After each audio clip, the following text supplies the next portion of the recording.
Welcome to the Traders Help Desk online video collection. In this video, I'm actually going to go through volume patterns that appeared today, December 17th, on the Nasdaq.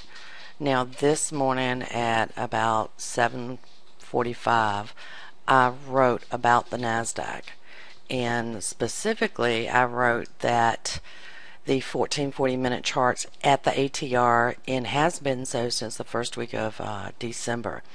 Now, the ATR so far has held price up, and sellers were not interested in taking prices lower. Now, this was before the market ever opened this morning. I send out an email and usually what I think about the markets that day.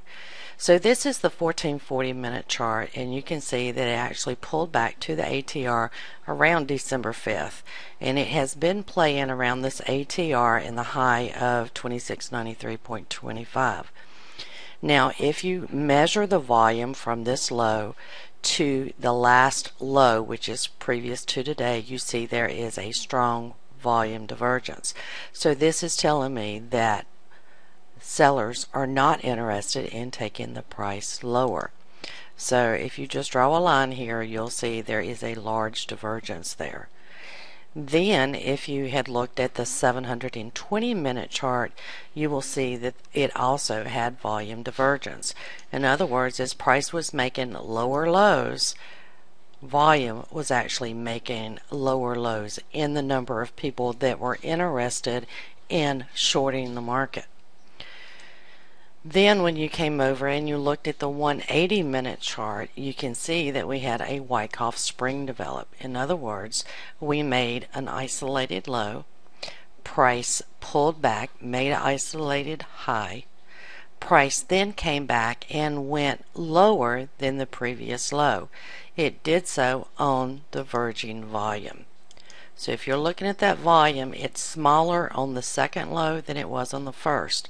The only thing you had to wait for was a close above the support line, which actually occurred at 9 o'clock this morning.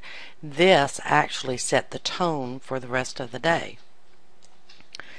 Then we had a magenta peak that appeared on the 12-minute chart. It actually came in.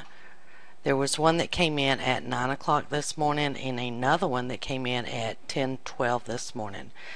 When it came in at 10:12, you can see that it pulled back to the ATR, which is what we would anticipate it to do. There was slight divergence there, and the key to it was the 45-minute ADX was still bright blue and increasing.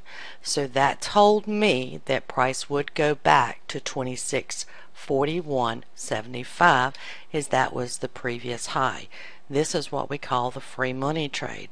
So if you had entered here at the close of this bar 2630, you made almost 12 points minimum per contract, just knowing that it would go to 2641.75. That is the way that we incorporate volume analysis into our trading and lowering our risk while maximizing our profits.